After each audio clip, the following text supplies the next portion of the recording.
Welcome, one and all, to our KERR9000'S Fantasy Realm Review.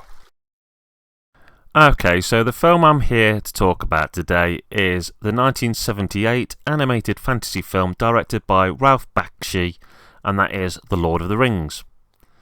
It's based on a screenplay by Chris Conkling and Peter S. Beagle, which is of course based on the novel of the same name by J.R.R. Tolkien, or Tolkien as some people pronounce it.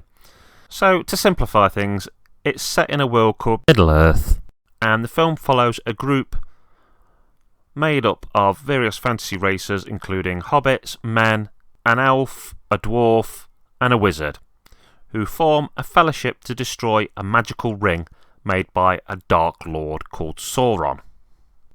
Now, to me, this film weirdly just says Christmas, because it was constantly shown every Christmas when I was young, and every Christmas I'd watch it. It became a proper traditional part of that season for me.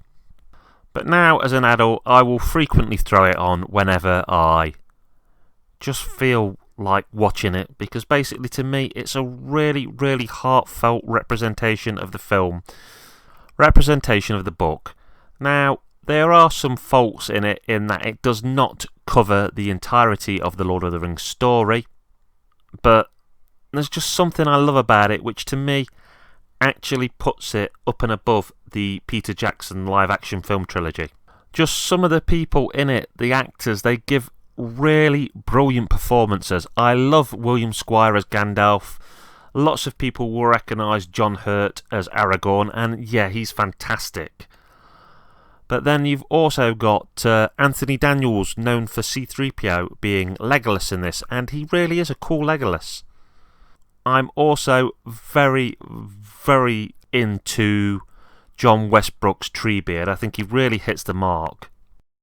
Publicity for the film talked about the fact that Bakshi had created the first movie painting by utilising an entirely new technique in filmmaking. Much of the film uses this live-action footage, which is then rotoscoped to produce an animated look. And apparently it saved production costs and gives the animated characters a more realistic look. And I do find that, although the look of this film is sometimes a little bit strange, it really works for the nature of the story. And it gives this unique feeling. It doesn't feel quite like any other animated production of the time. I'm also very, very fond of the film's score, which was composed by Leonard Rosenman. Even though I know that the director was not that fond of it. In fact, the director wanted to use Led Zeppelin music at one point, which I find a bit weird. But I really love the music in this film. In particular, I love the Mithrandir song. It's just something about it catches that elvish charm to me. It feels beautiful beyond words. I can't think how I'd describe it. It's just hauntingly beautiful is all I could say. As I previously said, the film does end before the Lord of the Rings story does, and that was because the film was originally intended to be distributed as The Lord of the Rings Part 1. However, there would never be a sequel for various reasons, and this film stands on its own as being a film which covers part of the Lord of the Rings story. But I think what it does cover, it covers very well, and if you've seen the Peter Jackson films, it's well worth checking these out, because he even admits that he gained some inspiration from this movie. To me, though, this film will always hold a very special place in my heart, because I saw it so many times, year after year, near Christmas as a child, and I deeply, deeply loved The Lord of the Rings when I was young. I still do, in fact. I had a teacher who, despite us all only being about 8, decided that in a year he'd try and read the entire Lord of the Rings to us. He didn't actually manage to read all of it, but he got pretty darn far through it. Far enough that summer I actually went and got the book out and read the whole thing myself. And that was the first time that a teacher had actually inspired me to do anything outside of a classroom.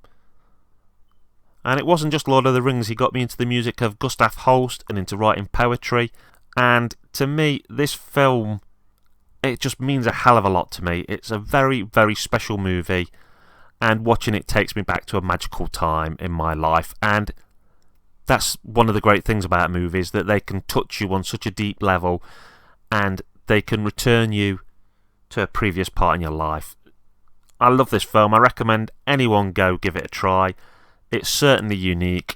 Okay, it's KERR9000 signing off, saying keep on watching these films, take care of yourself and each other, and in the words of Gandalf, may the wind under your wings bear you where the sun sails and the moon walks. Laters, taters.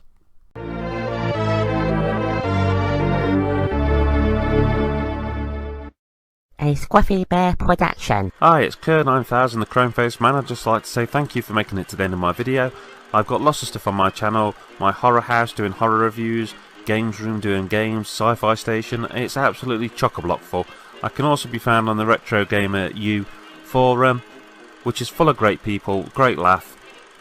At the end of this video there's going to be some little icons to tick if you want to subscribe, a link to one video, a link to a playlist. I'd also like to recommend the wonderful, talented Just Jessica, who does cosy games like Dreamlight Valley, and is my supportive partner. Thank you ever so much once again for watching my video, and particularly if you follow me, thank you for all your support, and have a great rest of your day.